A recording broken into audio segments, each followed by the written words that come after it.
Olá, muito bom dia a todos, sejam muito bem-vindos. Estamos esperando as pessoas se conectarem aqui no nosso webinar internacional. E enquanto o mundo se conecta com a gente, eu vou dar algumas instruções. Bom, eu sou Jordana Bourguignon, VP executiva da Associação Brasileira de Cosmetologia, e para a gente é uma honra ter vocês aqui com a gente hoje. Uma primeira instrução. Você vai estar me ouvindo me falar, está me ouvindo falar em português. Se você não está compreendendo, então aqui embaixo na caixinha de ferramentas, clique em English para você ouvir a nossa tradução. English, you can press the button English for translation. E para a gente aqui na associação, esse é um momento muito importante, onde a gente tem um palco virtual para compartilhar ideias, nos conectarmos com empresas, pesquisadores, com profissionais que movem a cosmetologia do Brasil e do mundo. E a gente faz parte de uma grande rede de conhecimento, de pessoas que estão disponíveis para compartilhar todo esse conteúdo. E para a gente foi uma grande surpresa, uma grande honra receber o convite do Marcelo Vieira, da SAFE, um associado da ABC, quem eu convido aqui no nosso palco virtual agora, que trouxe essa grande ideia, essa grande oportunidade de fazermos o primeiro webinar internacional da Associação Brasileira de Cosmetologia. Marcelo, por favor, se junte a nós aqui no.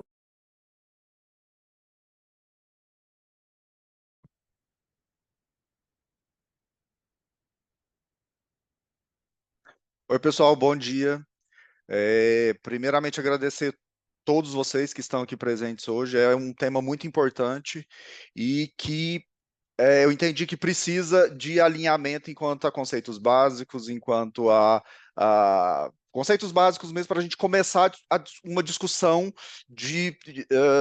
discutindo as mesmas ideias, porque uma vez que a gente entende conceitos diferentes, a gente não consegue evoluir na discussão.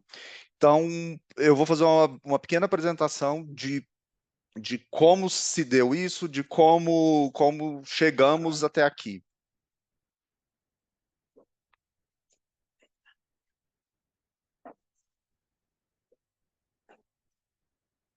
Tá vendo? Então, esse é um webinar de avaliação de segurança de cosméticos. Por que ainda confundimos risco com perigo? A minha vontade de... A Raquel. A Raquel, ela é gerente de regulatórios do Grupo Boticário. Ela lidera, com 20 anos de experiência, assuntos regulatórios para a América Latina e Europa. Ela tem grande habilidade de negociação, influência, orientação estratégica, como porta-voz das empresas nas reuniões de associações e interações com agências governamentais. E ela fez um levantamento fantástico. A primeira demanda que eu trouxe para ela ficou pequena do que ela trouxe, e ela está trazendo uma reflexão muito importante e trazendo a apresentação dela reflete toda a expertise dela em cima de regulatórios e à frente de uma empresa tão grande que leva a sério também a segurança do consumidor e a imagem da marca. Raquel, muito obrigado. Obrigada, Marcelo. Uma alegria estar aqui. Deixa eu ver se eu consigo compartilhar minha tela aqui. É uma satisfação fazer parte aqui desse webinar com pessoas de tamanha relevância aqui no mundo cosmético. Então, uma alegria, uma satisfação. Pessoal, eu recebi aqui um desafio grande do Marcelo para falar em 10 minutos com vocês sobre uma jornada de avaliação de dados comprobatórios de segurança, como isso funciona aqui no Brasil, tá? Então, eu espero que vocês consigam seguir meu raciocínio aqui, vou tentar ser o mais didática possível. Eu acho que o primeiro ponto aqui, deixa eu só minimizar aqui. Acho que o primeiro ponto aqui é a gente ter em mente que a avaliação de segurança no Brasil e segurança no Brasil, ela é um arcabouço regulatório. A gente não vai encontrar um regulamento como na Europa, falando sobre todos os tópicos de avaliação de segurança, né, os dados de perigo, risco, como a professora Vera bem colocou. Então, a gente precisa seguir uma jornada aqui. E essa jornada, ela foca principalmente aqui na RDC 907. A RDC 907 é o regulamento que vai dizer quais são os requisitos para registro de produto no Brasil. Quando eu falo registro, entenda a notificação, entenda registro, grau 1, grau 2, entenda a regularização. Quais são esses requisitos? E o mais importante aqui é que essa RDC, ela é uma internalização de uma RDC, de uma GMC que vem do Mercosul, que é a GMC 44 de 2018.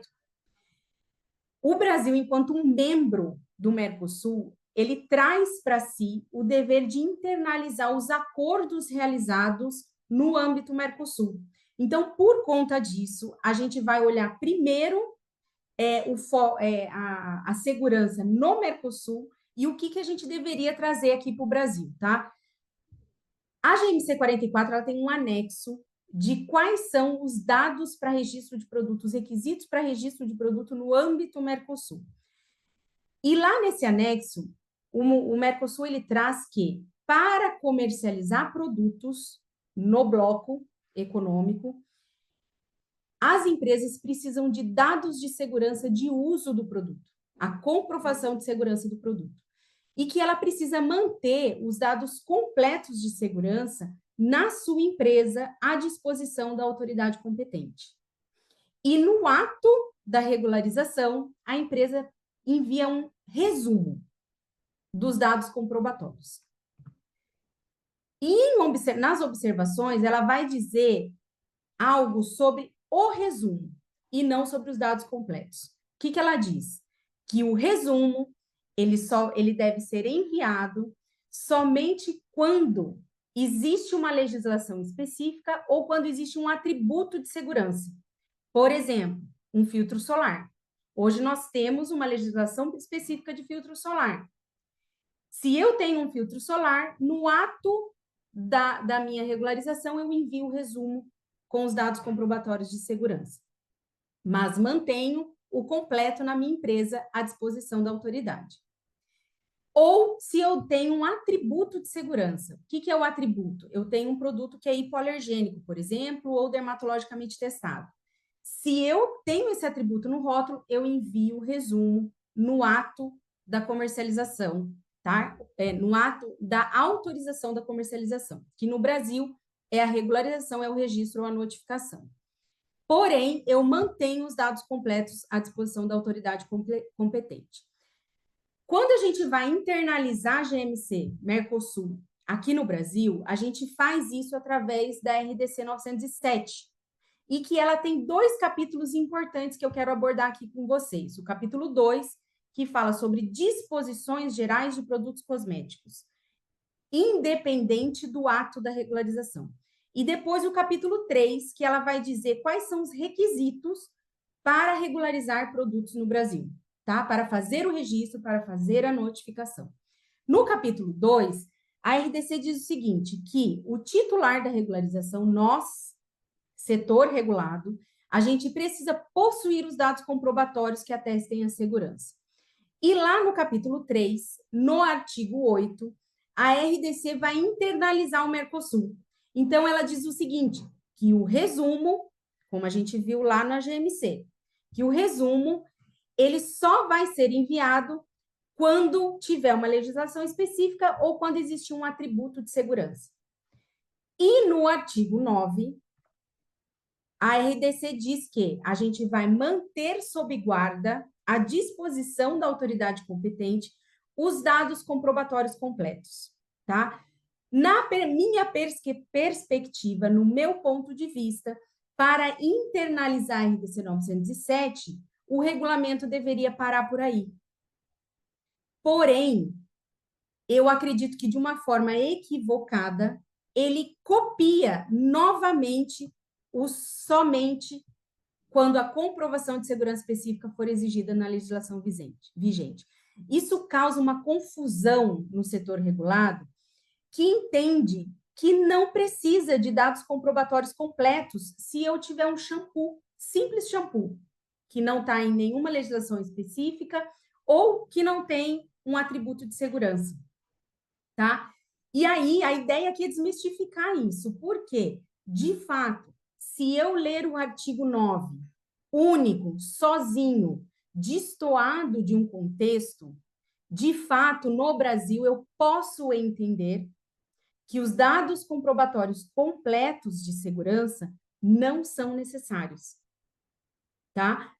E tudo bem, eu posso entender isso se eu não quiser, se eu discordar do que a Roseli trouxe há pouco tempo atrás, da importância dos dados de segurança para a reputação da marca, para a estratégia do negócio e etc., eu posso entender que para registro de produto eu não preciso de dados comprobatórios de segurança, porque é o que está escrito na RDC 907.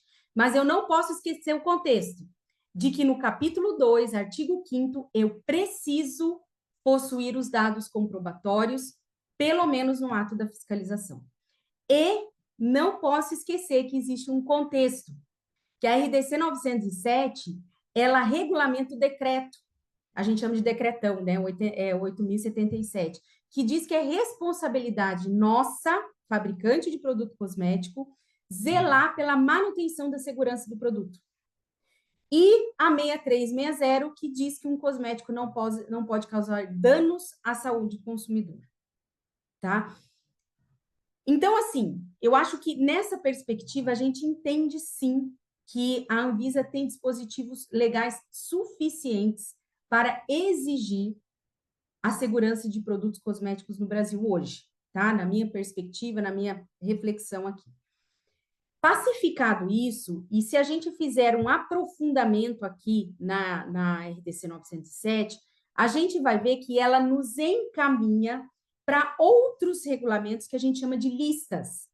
Essas listas são, se não cópias, mas elas são muito parecidas com o que a Vera Roger disse no início, dos anexos do regulamento europeu. A gente também tem os anexos aqui, que são as resoluções 528, 600, 220, tá? E que elas são trazidas no artigo 6 da RDC 907. Então, ela nos encaminha para a lista de conservante, para a lista de filtros solares, para a lista de alisantes, de substâncias que são utilizadas com concentrações restritas e também para a lista negativa, ou seja, para a lista de substâncias que não podem existir em produtos cosméticos no Brasil. E é aqui que a gente vai focar agora. Se a gente olhar para a RDC 529, a gente vai ver que ela traz um anexo de substâncias proibidas em produtos cosméticos. E aí fica a pergunta: Raquel, se o meu produto cosmético não tiver nenhuma substância da lista negativa, ele está seguro? Vamos continuar. A RDC 529, ela também diz que o seu cosmético não pode ter substâncias carcinogênicas, mutagênicas e reprotóxicas, classe 1 e 2, e nem a lista IARC 1 dos Estados Unidos. Por que a RDC traz isso? Porque entre publicar o anexo na Europa e a gente trazer para o Brasil, existe um delay temporal, existe um tempo para isso acontecer. Durante esse tempo, caso a substância seja considerada CIEMAR pela Comissão Europeia, a gente já não pode ter nos nossos produtos aqui no Brasil, porque é isso que diz a RDC 529. Raquel, então eu não tenho nenhuma substância negativa proibida. Eu não tenho CIEMAR 1 e 2 e IARC 1, tá tudo bem com o meu produto? Vamos continuar. A RDC 529, ela diz o seguinte, que é permitida a presença de impurezas nos produtos cosméticos, desde que eu siga a portaria 295 de 98, que é parte da avaliação de segurança dita pela Vera lá no início da nossa apresentação. Então, você vai dizer assim, Raquel, mas o meu produto não tem impureza. Seu produto talvez não, mas se você olhar para as impurezas e os traços de impureza nas suas matérias-primas, você provavelmente vai encontrar substâncias que podem ser da lista negativa, CIEMAR 1 e 2 e IARC. E se você tiver, que na maioria dos casos pode ter, porque é bem difícil produzir um químico, uma substância química, sem gerar traços de impurezas, você precisa seguir a Portaria 295 de 1998, que nada mais é do que a avaliação de segurança, dados de perigo das substâncias, dados de exposição das substâncias e dose. Então, se a gente olhar os requisitos da União Europeia, que a professora Vera trouxe agora no início do nosso webinar, se a gente olhar os requisitos, o anexo, né, do regulamento europeu, ele vai trazer todos os dados necessários para avaliação de segurança. E se a gente estudar bem o nosso regulamento, a gente vai encontrar a necessidade de ter esses mesmos dados. A gente só precisa estudar o regulamento. Se a gente estudar o regulamento, a gente vai ver que no Brasil hoje, o Brasil não cita os cálculos que a Vera trouxe lá no início, que é o cálculo de exposição, o cálculo de efeitos sistêmicos e margem de segurança. Mas, pessoal, são cálculos. Uma vez que a gente tem todos os dados, que a RDC no Brasil nos exige todos esses dados, fazer o cálculo é uma simples matemática, é fazer o cálculo e chegar a uma conclusão de avaliação de segurança. Raquel, mas eu não sei como faz isso.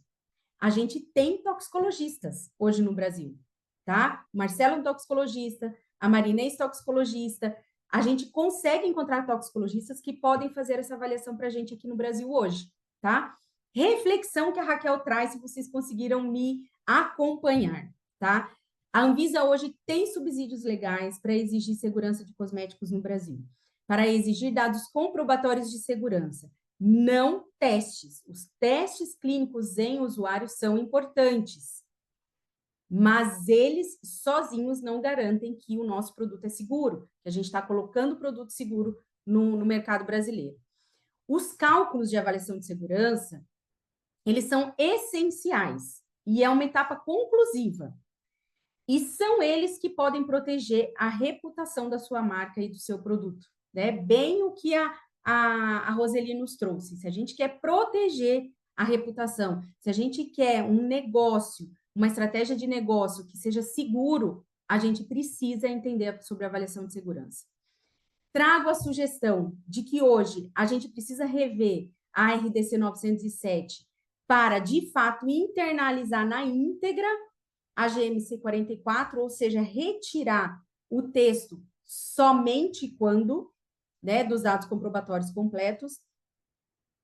Trago também a sugestão para que tenha uma forma mais fácil das empresas entenderem sobre avaliação de segurança nos regulamentos brasileiros, para que a gente não precisa fazer essa jornada para chegar à conclusão de que, sim, a avaliação de segurança ela é importante, ela é necessária no Brasil hoje.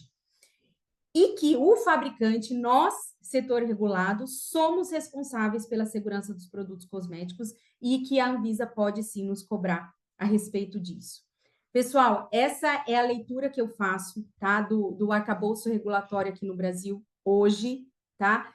E digo com toda a tranquilidade do mundo, é muito fácil ser regulatório no Grupo Boticário, porque nós temos um corpo de avaliadores de segurança e de toxicologistas que trazem produtos seguros para o mercado brasileiro, tá? Um grande abraço, fico à disposição aqui, vou seguir até o final junto com vocês, e dúvidas podem trazer aqui no chat que eu respondo para vocês, tá bom?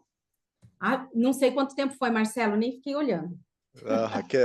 Raquel, muitíssimo obrigado. Você conseguiu resumir um assunto muito complexo e traduzir um assunto extremamente complexo em poucos minutos. Esse era o objetivo mesmo, da gente ter informações objetivas e claras, sem abrir muito leque, para que a mensagem fique registrada. Muito obrigado, viu, por ter aceito o desafio. E agora a gente vai para a fala da Marcela. A Marcela, ela é Head de Segurança e Assuntos Regulatórios na Natura. Ela lidera a conformidade de produtos e operações de duas principais empresas de beleza do mundo, que é a Natura e Boticário, Natura e Avon, Com mais de 20 anos de experiência no setor, atuo de forma a garantir a segurança e a conformidade regulatória dos produtos, além de representar a empresa perante as autoridades sanitárias e associações profissionais. Então, a Marcela vai falar sobre segurança de produtos naturais, que é expertise da Natura, ah, de muitos anos, e tem um time muito grande para cuidar tanto da segurança quanto a eficácia, caracterização das matérias-primas. Eu posso falar por mim, porque eu já reprovei matéria-prima que deu, foi caracterizada, tinha indícios de mutagenicidade e a empresa acatou de forma sem discutir, claro, com respaldo, com informação, e isso me traz muito orgulho de ter passado por essa empresa. Marcela, muito obrigado pelo convite, está com você. Obrigada, Marcelo. Agradeço muito o convite que você me fez, agradeço a ABC também. E queria dizer que para mim é uma honra dividir esse espaço com os demais palestrantes que são profissionais aí do mais alto gabarito, são brilhantes. Vou compartilhar aqui a minha tela.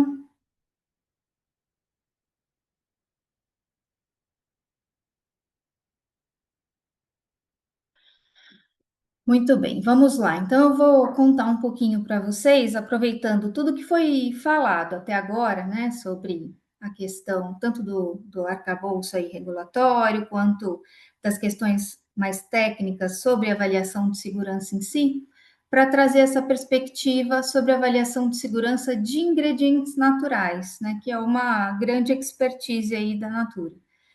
Isso porque existe um subconsciente coletivo de que natural é sinônimo de seguro.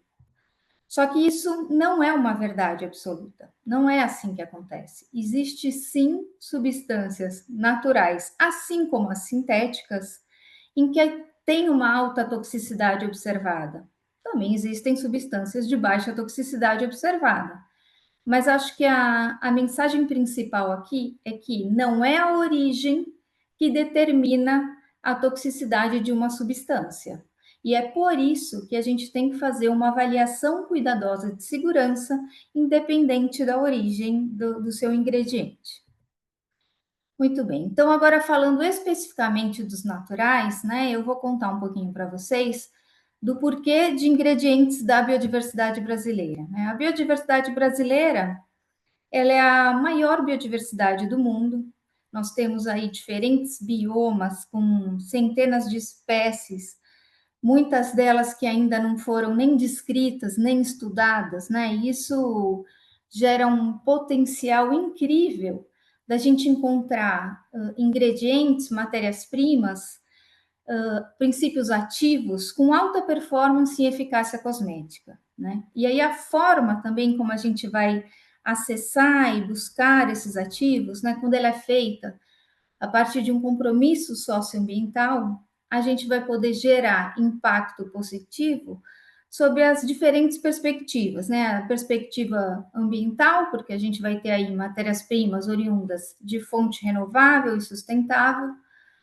Vamos buscar, né, soluções que são regenerativas e que vão trazer um benefício aí para o planeta, como também social, com incentivo às comunidades locais, gerando riqueza, prosperidade por meio da repartição de benefícios, né? Então, aí é um ciclo virtuoso quando a gente está falando especificamente dos ingredientes da biodiversidade brasileira. Espera aí que travou. Ah, foi. Mas existe o desafio de se desenvolver formulações com ingredientes naturais, né, ingredientes da biodiversidade. Isso porque esses ingredientes, eles são, em sua imensa maioria, eles são misturas complexas, com muitas substâncias.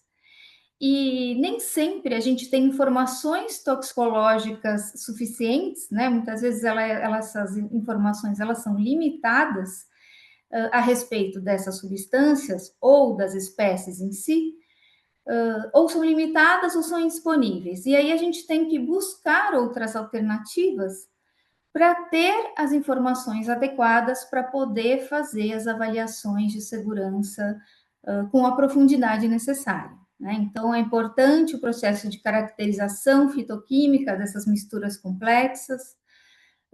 A gente tem que considerar sempre o efeito de sazonalidade, de localização, de tipo de extração. Então, a depender, né, da época do ano, da região, se o solo é mais rico ou menos rico em determinados componentes, se a extração foi feita no verão, no inverno, de dia, de noite, tudo isso é capaz de gerar características e de contribuir para a formação daquela complexidade daquela mistura que devem ser consideradas na sua análise de segurança e que, por isso, vão requerer uma necessidade de um controle analítico bastante rigoroso, olhando não só os endpoints específicos, as moléculas-alvo, mas também avaliando todas as impurezas encontradas.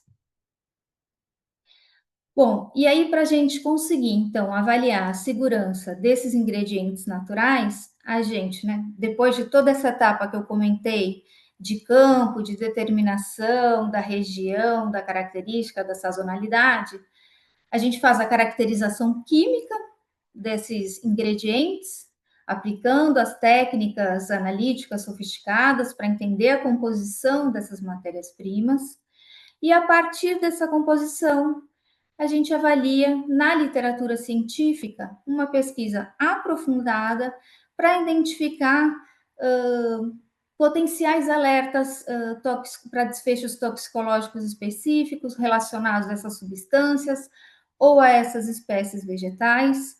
Buscamos toda essa informação de todos os ingredientes, mas em paralelo também realizamos análises computacionais, ou seja, a gente avalia por modelos em sílico, por modelos de inteligência artificial, fazendo simulações e conseguindo, a partir da estrutura da molécula, né, comparando ela com outras moléculas mais conhecidas e quais são os seus alertas, ter análises que possam ajudar a gente a prever, a predizer potenciais situações, alertas que a gente deve considerar dentro da nossa avaliação de segurança. Todos esses resultados, essas análises, vão ajudar que a gente consiga definir qual que é o melhor arcabouço de métodos in vitro para poder realizar os primeiros testes. Então, nesse sentido, a gente tem uma série de métodos alternativos in vitro que vão fornecer as informações de segurança sobre estes ingredientes. E uma vez realizados esses testes, a gente parte, então, para a etapa mais importante da avaliação de risco, que foi comentada aí pelos colegas, que é a etapa dos cálculos, né? Seguindo todos os racionais internacionais, vão permitir que a gente avalie qual que é a margem de segurança desse ingrediente, né? A sua avaliação quantitativa de risco, ou seja, a gente vai determinar qual que é a concentração máxima de uso seguro de cada ingrediente naquela categoria, naquela condição, para a partir daí a gente poder, de fato, aplicar no produto.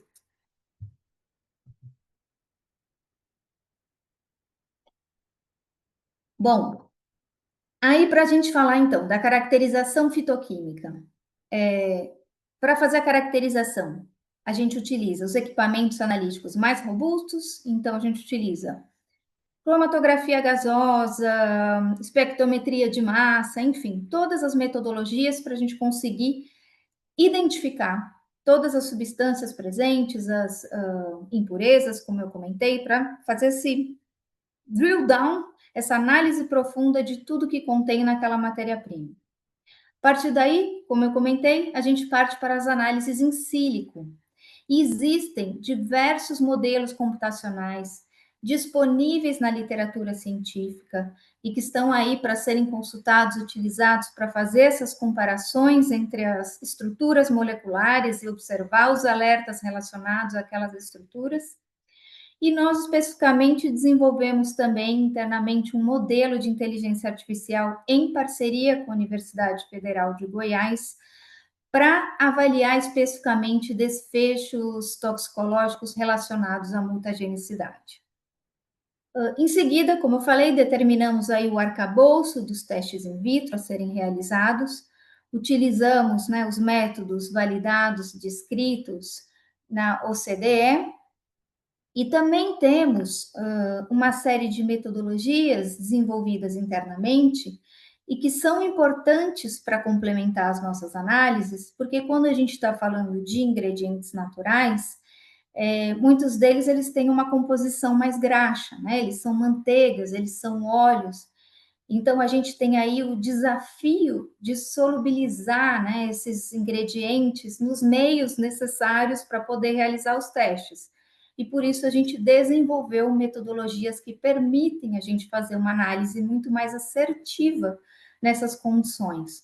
Validamos essas metodologias com as substâncias já muito bem caracterizadas para desfechos toxicológicos específicos e conseguimos, a partir dessas metodologias, avaliar esses ingredientes. E também desenvolvemos um nosso sistema microfisiológico capaz de avaliar a sensibilização dérmica e a carcinogenicidade por meio de equivalentes de órgãos.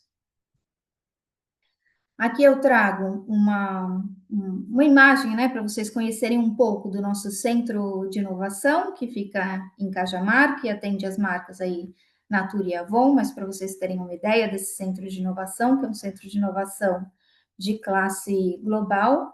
Então, nós temos sala Lean para o cultivo de células, para a realização dos testes, nós temos as bioimpressoras de pele 3D, todos os equipamentos analíticos, laboratório de biotecnologia e também laboratório de uma unidade, né, de controle dos sistemas microfisiológicos e também, né, um laboratório de biologia molecular com equipamentos de PCR em tempo real e sequenciadores genéticos de última geração para a gente também conseguir avaliar sob a perspectiva de expressão gênica, tanto do aspecto de segurança como de eficácia, todos os ingredientes. E aqui, por último, então, para fechar esse exemplo de uma análise, né, de ingredientes naturais, eu trago aqui o exemplo do caso da manteiga de ajuru, em que nós fizemos, né, partimos, como eu comentei, da caracterização fitoquímica, identificamos nessa amostra diversos ácidos graxos conjugados, metabólitos secundários, e quando a gente foi para a literatura científica, né, para olhar essas moléculas em mais substâncias, moléculas e a própria espécie, identificamos alguns alertas para desfechos relacionados à genotoxicidade e sensibilização dérmica. Nos métodos in silico, não encontramos nas análises feitas nenhum alerta para genotoxicidade, mutagenicidade e carcinogenicidade, mas sim apareceu um alerta para sensibilização dérmica.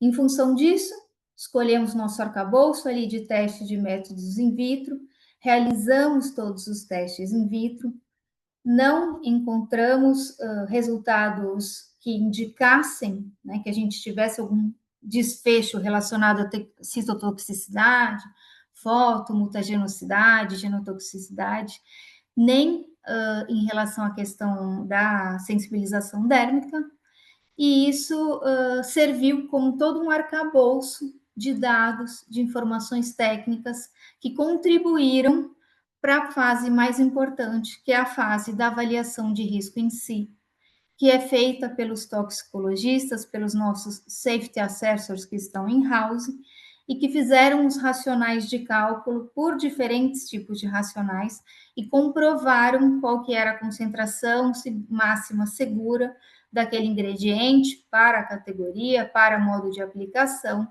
e só a partir daí que a gente passa, então, para os testes clínicos, observando aí esta melhor equação que garante a máxima potência da eficácia do ingrediente, garantindo a segurança do ingrediente, né? E terminou aí no lançamento do Cronos Super Serum para a região dos olhos, aí, para o tratamento de rugas e de flacidez na região.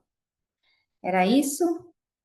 Queria trazer, então, esse exemplo, né, de como isso é feito, então, na prática, de todo o cuidado que é necessário para se fazer uma avaliação de segurança de um ingrediente natural, assim como é para os ingredientes sintéticos, e estou aqui com vocês para caso hajam perguntas aí no final. Obrigada, Marcelo. Nossa, Marcela, esse último slide é um resumo da avaliação de segurança e não sei se as pessoas entendem a complexidade por trás disso tudo, porque cada código, cada letrinha daquela, cada sigla daquela tem um trabalho gigante por trás de um time gigante que resulta em segurança do produto. E se tratando de manteiga vegetal, é um, tem um perigo muito inerente a eles, a esse tipo de matéria-prima, porque tem centenas de ingredientes.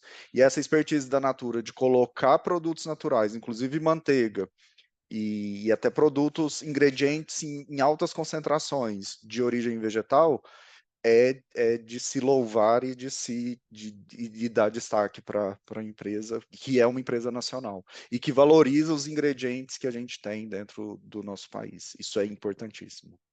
Muito obrigado, Marcelo. Excelente apresentação. E agora a gente vai com o Rodrigo, com uma apresentação que é super importante, porque tudo isso que a gente está discutindo aqui serve de subsídio, alimenta a Anvisa, a gente ajuda a Anvisa, porque a Anvisa, a gente pensa que a professora Vera trouxe a responsabilização da indústria em colocar produtos seguros no mercado, e o papel da Anvisa existe um problema de achar que a Anvisa é responsável por produtos seguros. Não, a Anvisa, ela coloca, define as regras e orienta e fiscaliza, mas a obrigação é da indústria. E essa obrigação também precisa ser compartilhada, até com os consumidores, de procurar produtos mais conscientes, produtos mais seguros, de questionar a sua marca preferida, como ela faz a avaliação de segurança, como ela escolhe a qualidade dos seus ingredientes, que interfere demais na qualidade e na segurança dos produtos. Então, o Rodrigo, ele é coordenador de registro de cosméticos e saneantes da Anvisa. Ele foi da primeira turma que entrou no concurso da Anvisa, então ele tem uma vasta experiência regulatória, ele fez gestão de algumas áreas dentro da Anvisa, ele foi responsável pela idealização e implementação de iniciativas voltadas na simplificação e transparência, participação social e melhoria regulatória, e isso a gente eu vejo hoje claramente a Anvisa com esse novo olhar, trazendo transparência, conversando, comunicando com a gente, com o consumidor, com a indústria, e isso, para mim, está sendo bastante valoroso nesse processo de amadurecimento regulatório de mercado que a gente está vivendo nesse momento. Rodrigo, muito obrigado por aceitar o convite e a palavra está com você. Muito obrigado, Marcelo. Bom dia a todas e todas que estão nos acompanhando aqui. Agradecer aí mais uma vez o convite do Marcelo, agradecer também a ABC pela organização do evento e dizer assim que é um grande desafio, né, fazer uma fala agora fechando esse evento depois de falas de tão alto nível, mas vou tentar aqui trazer a minha contribuição. Vou compartilhar minha tela aqui com vocês. Ok. Tá ok? Tá tudo certinho, só porque tá aparecendo ok aí, Marcelo? Que apareceu uma mensagem aqui para mim? Sim, Rodrigo. Tá ok? Ok, tá bom. Então, vamos lá. O convite que o Marcelo me fez foi para falar sobre os principais desafios na regulação de produtos cosméticos no Brasil, né? E eu vou aproveitar essa oportunidade para compartilhar com vocês um pouco da visão da Anvisa sobre os desafios gerais na regulação de cosméticos. Alguns de vocês já devem ter, eu estou vendo aqui que a gente tem hoje mais de 200 pessoas nesse webinar, muito, muito bom, né?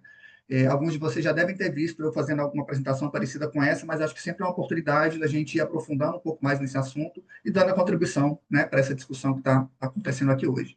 Então, né, vou tentar ser bem breve aqui, nós já estamos com o tempo um pouco estourado.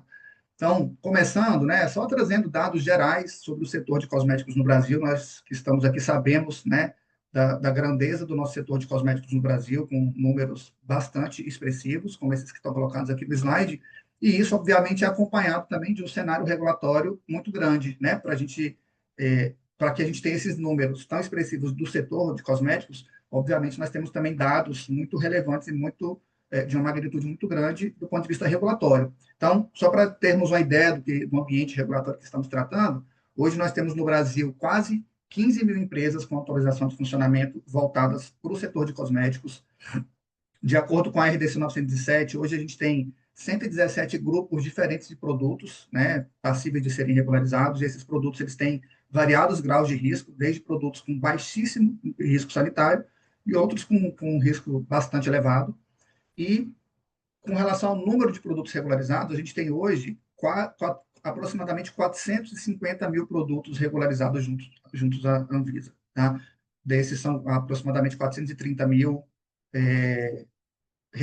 notificados, e aí a gente tem um volume aí de algumas dezenas de milhares também de produtos registrados. Então, é um volume bastante significativo que a Anvisa tem que lidar, regulando esse setor. Aqui é um gráfico que a gente faz uma distribuição também só para evidenciar um pouco mais, né, essa magnitude. A gente fiz aqui a distribuição dessas empresas que eu falei que estão autorizadas hoje a operar na Anvisa, de acordo com sua atividade principal. Então, temos aqui esses volumes de empresas distribuidoras, fabricantes, transportadoras, importadoras, responsáveis por armazenagem. Então, é realmente um volume bastante significativo e esses números mostram a complexidade da cadeia produtiva do produto cosmético hoje, né? E aqui eu estou falando só de empresas focadas ali no processo produtivo, eu não estou falando aqui de produtivo e distribuição, não estou falando aqui dos laboratórios que realizam as análises, dos centros de pesquisa. Então, é realmente um universo muito amplo. E isso, obviamente, vai se refletindo também nos números que a Anvisa lida. Então, aqui são dados de 2024, a gente teve aí aproximadamente 1.000 petições, 1.000 pedidos de novos registros de produtos cosméticos, e mais aí uns 1.300 aproximadamente petições de pós-registro. Só isso aqui dá para a Anvisa analisar no ano mais de 2.000 petições, né? E esse número ele tem, obviamente, aumentado ao longo do tempo, tendo em vista aí a dinamicidade e a inovação constante no setor de cosméticos, que é um fator bastante positivo. E isso, né, esses números gerais que eu estou trazendo aqui, eles colocam a gente num lugar que a gente precisa equilibrar essa dinâmica. Então, por um lado, isso é extremamente relevante que a gente tenha um setor de magnitude tão grande, com impacto social e econômico tão elevado, e a Anvisa trabalha para fomentar isso cada vez mais, mas, ao mesmo tempo, por outro lado, esses números eles evidenciam aí a complexidade que é para a Anvisa fazer regulação de um setor como esse, tão amplo, com um volume tão elevado de empresas, de produtos, com uma série de complexidades na regulação, como a gente está conversando aqui ao longo desse encontro. Então, mostra para a gente, né, mais para evidenciar para a gente que não é um processo trivial e não é um procedimento regulatório trivial lidar com um volume e complexidade tão grande quanto esse. E isso, né, para deixar claro para todos que estão nos acompanhando, do ponto de vista da área de regularização, de registro e notificação de produtos, hoje nós temos 10 especialistas do setor de cosméticos cuidando de todos esses números que eu estou mostrando para vocês, regulando aí umas 15 mil empresas e aproximadamente 500 mil de produtos regularizados. A gente tem 10 especialistas no setor de cosméticos da Anvisa para fazer todo esse trabalho. Aqui também, só para evidenciar um pouco desses desafios que a gente enfrenta, são dados aqui de produtos que foram notificados, né, pelas empresas ao longo dos últimos, entre 2021 e 2024. Então, a barra azul é a barra de número de produtos notificados por ano, notificados ou tiveram a sua notificação alterada ao longo dos anos. Então, a gente vê que são números bastante expressivos, vai dar aqui uma média de aproximadamente 68 mil produtos por ano. E a barrinha em verde é aquilo que a Anvisa tem capacidade de fazer auditoria depois que o produto é notificado, né? Porque a notificação, como todos sabem, ela não tem uma análise prévia, mas depois que é notificada, a Anvisa faz uma auditoria desses processos. E aqui a gente vê a grande discrepância que tem entre a entrada de produtos e a capacidade da Anvisa de fazer essas auditorias, né? Então, se a gente for observar que, tirando 2023, que teve um volume mais elevado, mas se a gente pegar a média aí dos últimos anos, a gente vai trabalhando com 1.500 produtos auditados por ano, que dá uma média aí aproximada de 2% do que é notificado, é auditado pela Anvisa posteriormente para verificar se existe alguma irregularidade ou não. Então, esse modelo que é adotado hoje, ele apresenta, né, que eu tenho falado dos desafios, mas ele apresenta também uma série de fragilidades, né? E esse número que eu estou mostrando aqui, ele mostra uma dessas fragilidades, que muitos produtos, tem uma entrada muito grande de produtos, é muito fácil hoje notificar produtos, né, junto à Anvisa, e isso é interessante, a gente quer conferir cada vez mais agilidade e celeridade, mas, ao mesmo tempo, a capacidade da gente avaliar esses produtos e garantir que esses produtos são, de fato, seguros, ela é uma capacidade baixa. E aí, como foi dito aqui algumas vezes já, essa é uma responsabilidade das empresas. As empresas têm que se responsabilizar cada vez mais pela segurança, pela qualidade dos produtos que são ofertados para a população. E essa fragilidade que eu tenho, né, comentado com vocês, né, não só nesse momento aqui, mas todas as oportunidades que eu tenho tido de conversar com o setor de cosméticos, eu tenho falado sobre isso, essas fragilidades, elas trazem consequências importantes para a Anvisa, né, para a Anvisa não, para o setor, para a sociedade como um todo. Então, aqui só para ilustrar também, né, trazendo aqui alguns cases de casos que evidenciam esses problemas, a gente tem o caso aí, os casos das pomadas capilares, né, que a partir de 2023 a gente começou a ter eventos adversos graves, né, inclusive levando à cegueira temporária com o uso desses produtos. Lembrando que esses produtos, inicialmente, eles eram produtos que estavam notificados, então, eles eram considerados produtos de baixo risco e, de repente, de uma hora para outra, a gente começou a ter um aumento significativo do número de reações adversas graves. Então, mostra para a gente ali uma fragilidade nos mecanismos de controle que nós temos.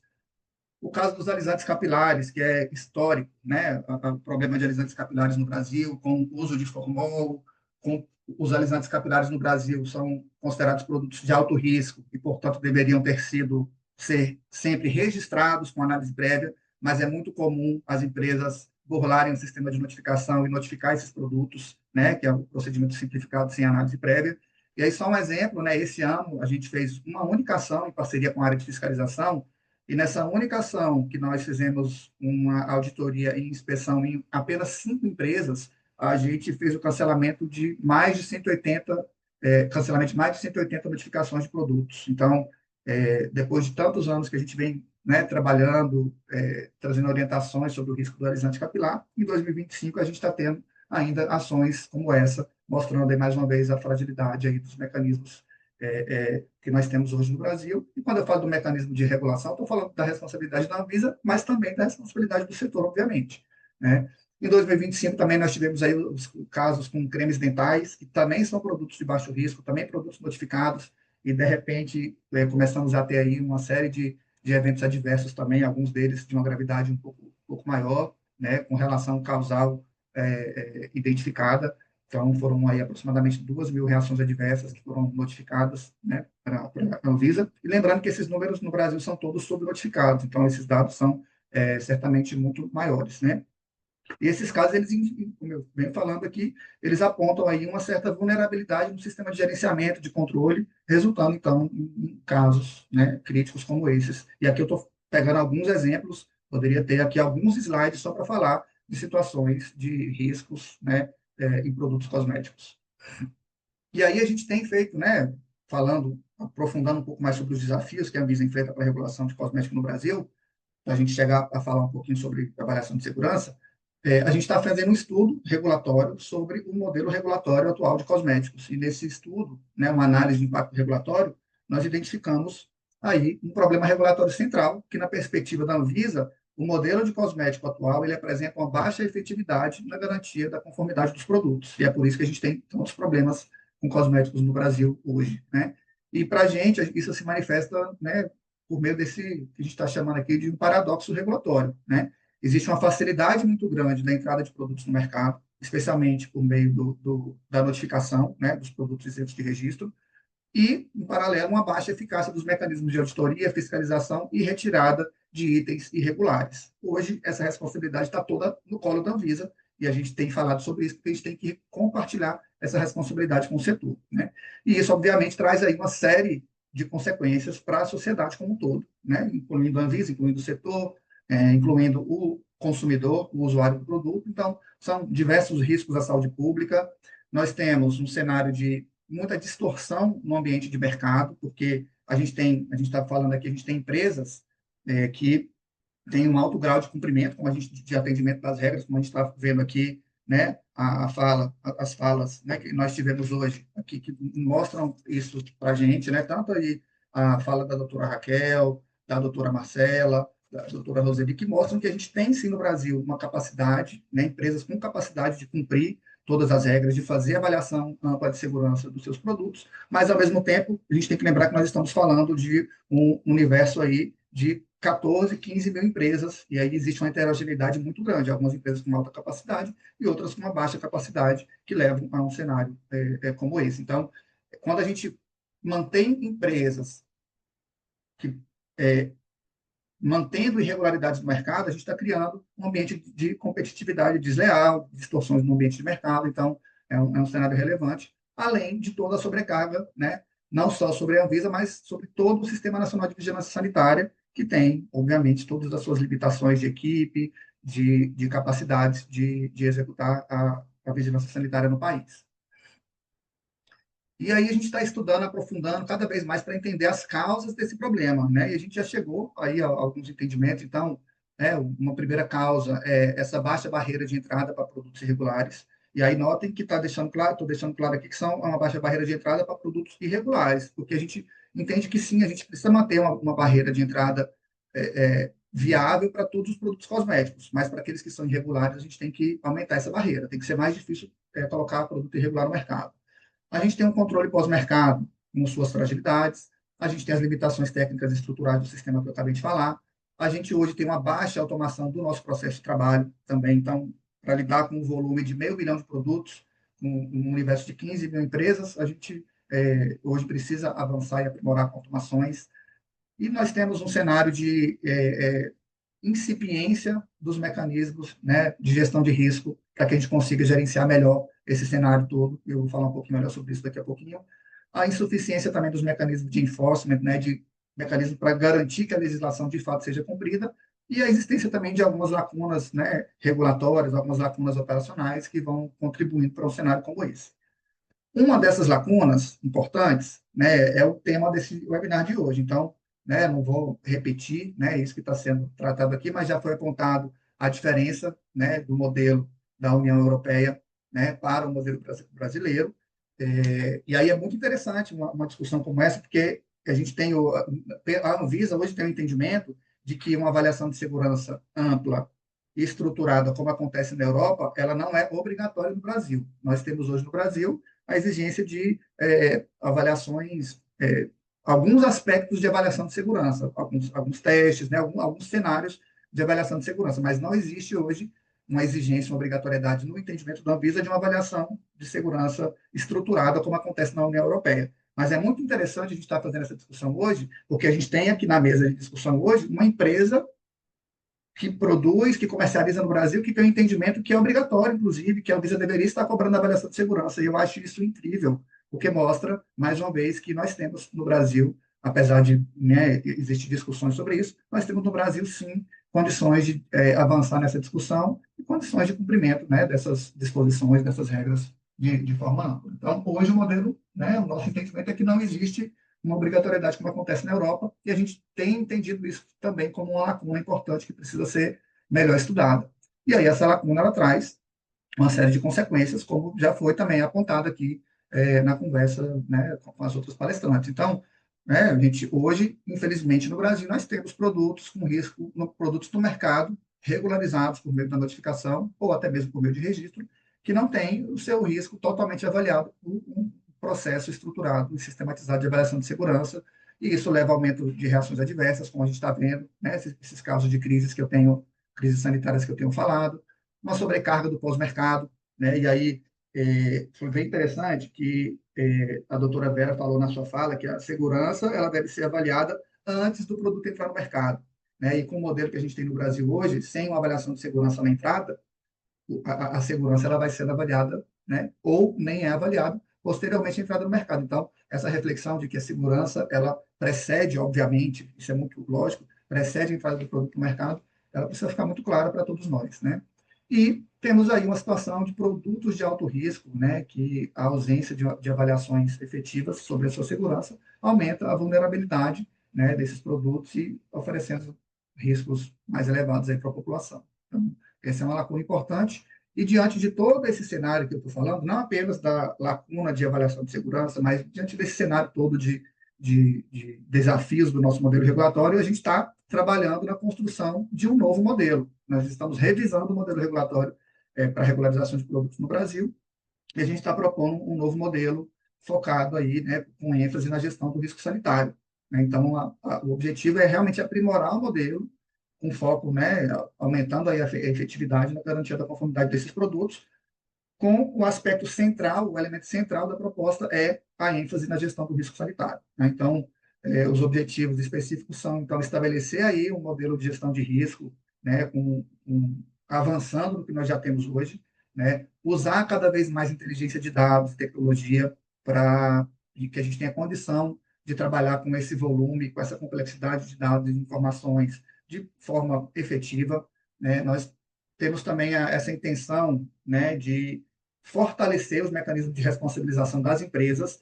Aí eu não posso deixar de falar, sempre vou falar isso, os casos de empresas que são reincidentes, os casos de empresas que têm os seus produtos irregulares de alto risco cancelados pela Anvisa e no mesmo dia existe uma nova notificação do produto sem qualquer ajuste, né? Muitas vezes a mesma documentação ela é apresentada novamente, né? Um modelo, como eu falei, é um modelo com baixa barreira de entrada para produtos irregulares. Então, a gente vai trabalhar nisso para poder aumentar a responsabilização das empresas e limitar esse tipo de situação.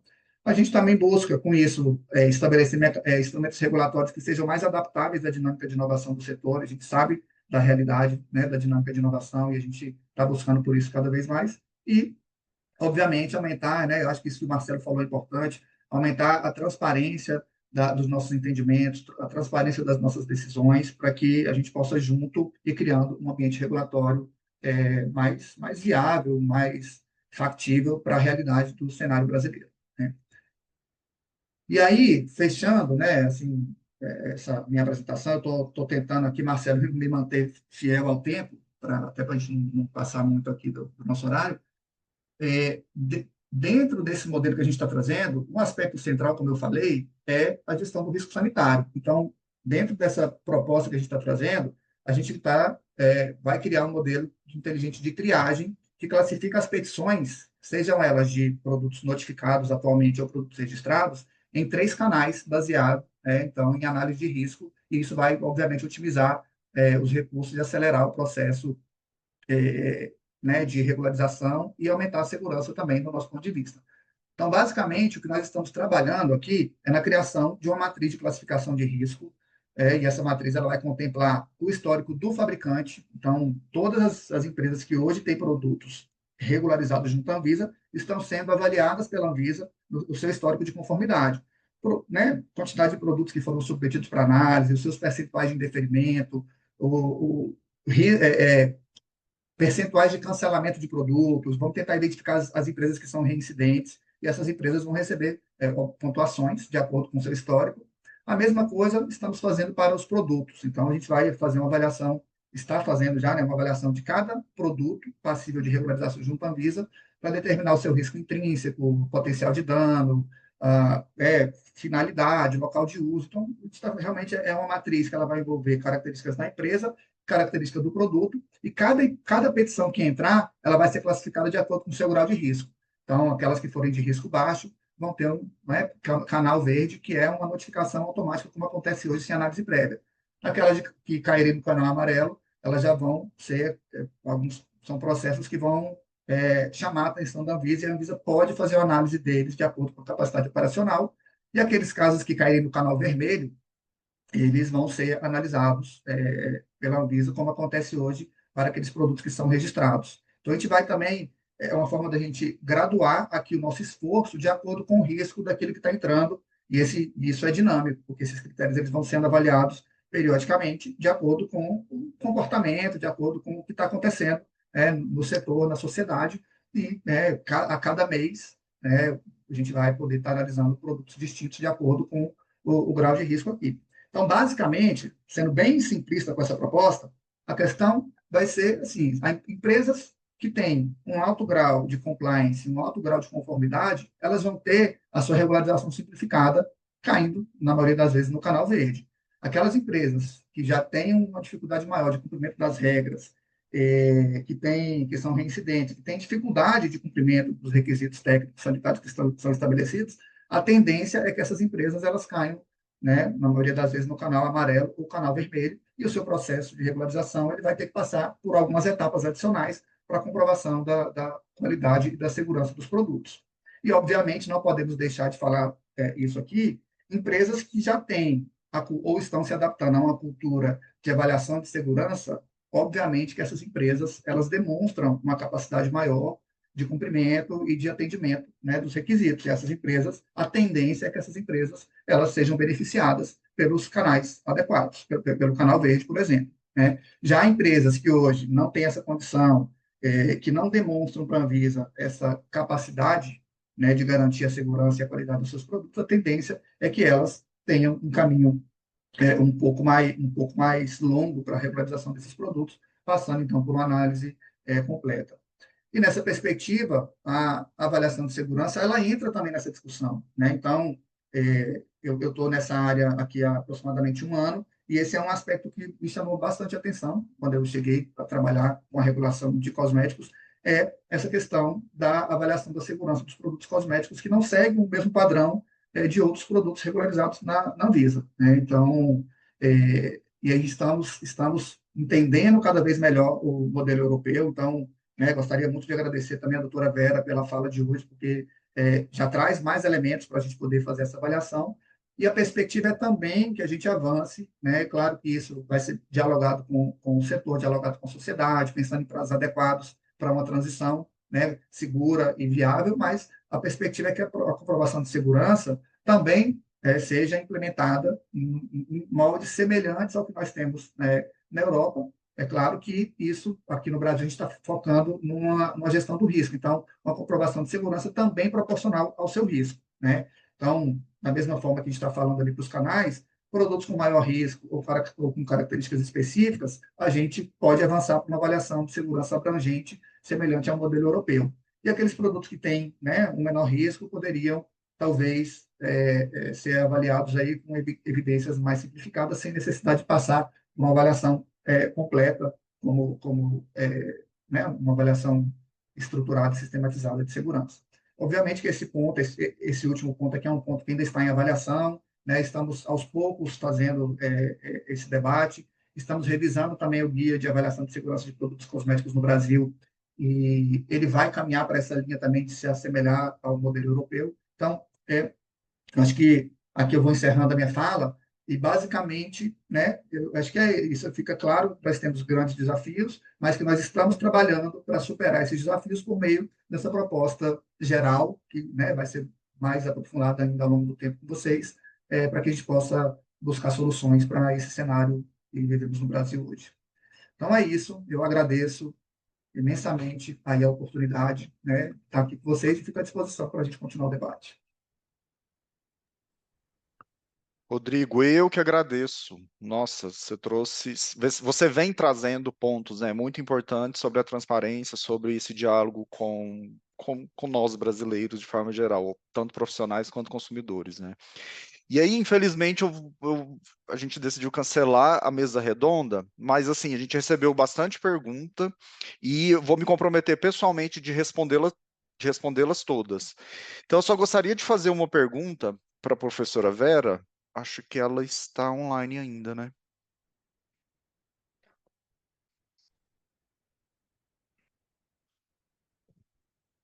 Oi, professora. I've been listening. Gostaria de fazer uma pergunta para você, porque um dos argumentos para que não se justifique a avaliação de segurança de todos os produtos cosméticos é que a maioria dos ingredientes são bastante utilizados e são conhecidos e têm históricos de uso. Qual que é o seu ponto de vista em relação a esse argumento?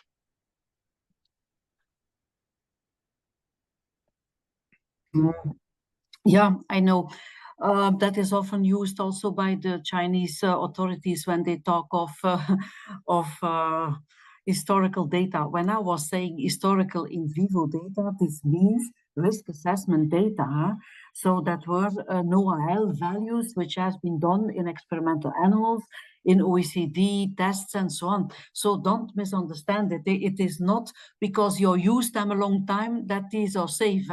So when I was saying historical in vivo data means really done according to the state of the art, risk assessment with 90-day experimental studies with animals, with our GMP, GLP, where all the requirements were there. And when you have their in vivo data, that these exist and that you don't have to repeat when these data exist. But this is a misuse of terminology. If people say, historical data, we are using certain ingredients, so you don't have to do it. Nothing at all is true. Yeah? So it means that when there are so many side effects, which I heard in Brazil, that is just because the risk assessment is not obligatory. And the risk, so even if it is obligatory, sometimes you have sensitization. This is something that always can happen because different people react differently. But skin irritation, phototoxicity, these things, and systemic, especially systemic toxicity, can be completely avoided by having risk assessment. If you cannot do it on all ingredients, but at least on all what is called your active ingredients, your preservatives, your UV filters, ingredients like they use today, CBD and what is it all, prostaglandins, all kind of ingredients are used these days, but risk assessment is essential for having the safety assessment. So when I was listening to the people that are working for the big companies, well, they do a good job, because that is clear that plant ingredients is difficult. Everybody has it difficult with plant ingredients. You can only do what is possible, and there are hundreds of ingredients. You cannot all analyze them. But what we see now more and more is that we ask anyhow having of the finished product like genotoxicity, mutagenicity done on the finished product. If that is negative, then you can let go. But if there is one, if it is positive, then you have to analyze your whole, at least your most important ingredients. And there is legislation around that. So there is a lot of discussion. So for plant ingredients, TTC can be for when it is impurities, but if you have really the plant ingredients, that is like they were saying, what you're doing. The only thing what I was wondering is, there was talking of clinical tests after this for plant ingredients and so on. And I was wondering, what are the clinical tests? What is that exactly? Is that risk? Is that sensitization? Is that HRIPT patch test? But that that we say is unethical. Why? Because if you say that you have 3% of positive reactions, it would mean that you have 3 cases on 100. If you do sensitization on hundreds of patients, then it makes sense. Otherwise, it's statistically no value. 2%, 3%. When you have 3% of positive reactions, then you would not bring on the market. And 3% is 3 on 100. So, if you do statistics, it doesn't make sense. You are sensitizing people if it would be positive. So clinical tests, but for the moment we have for good news for sensitization. All the tests have been finished for sensitization. You can completely do it in vitro. So that is now, the big firms have all worked together on that. And that is now really true. You can do, we have the protocols, they have just been all passed to the OECD, and you can do risk assessment now in vitro. You don't have anymore to do clinical testing on sensitization. Doesn't make sense. Perfeito, professora. Muitíssimo obrigado. Gostaria de agradecer a todos que aceitaram esse convite para palestrar. Gostaria de agradecer a audiência, que a gente começou com mais de 200 pessoas, a gente está finalizando com 170. Então, isso é muito bom, demonstra o interesse da comunidade científica, da indústria, dos consumidores em relação ao tema. E eu só vou compartilhar um último slide para agradecer as pessoas que ajudaram bastante a organização desse evento. Na ABC a gente teve a Jordânia e a Jane, muitíssimo obrigado. A Natura, a Natália ajudou pessoalmente. A Andresa, do Boticário, ajudou muito, e a Roseli, muitíssimo obrigado, Roseli, minha mentora, está me mentorando, inclusive, esse webinar veio das provocações que ela me fez, e não podemos deixar de agradecer o apoio da SB Talks, da AIME e da Invitro, e além dos patrocinadores que eu fiz na minha introdução, fiz questão de dar destaque para os patrocinadores, porque é importante para manter a ABC, é importante para a ABC ter esse contato, e muitíssimo obrigado. Só tenho a agradecer, e é isso. E espero que a gente seja só o primeiro evento de muitos outros, porque o tema é de extrema importância, de conscientização, tanto de nós, toxicologistas, avaliadores de segurança, para a gente se entender enquanto profissional, para a gente se enxergar e trazer a importância desse tema, porque somos nós. Se a gente tem marcas que não têm compromisso, não têm honestidade na comunicação, de principalmente comunicar que natural é seguro, é o que a gente mais vê, isso eu coloco a culpa na minha conta, porque eu tenho conhecimento, eu sei que não é seguro. Então, se eu não estou comunicando e alguém está assumindo esse espaço, a culpa é minha.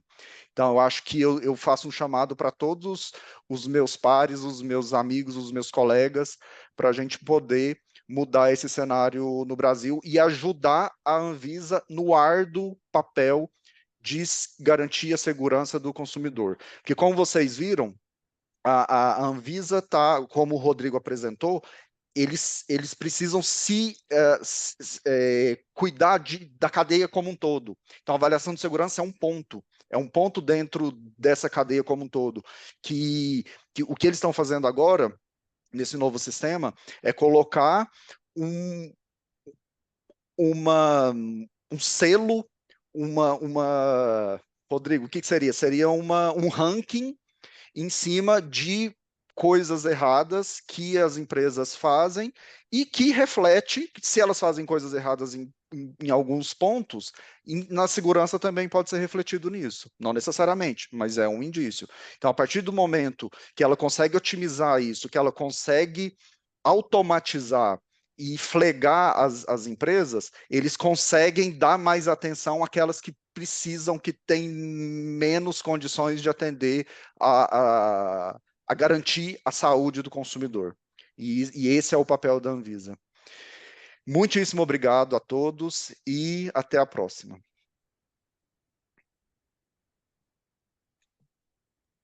Tchau.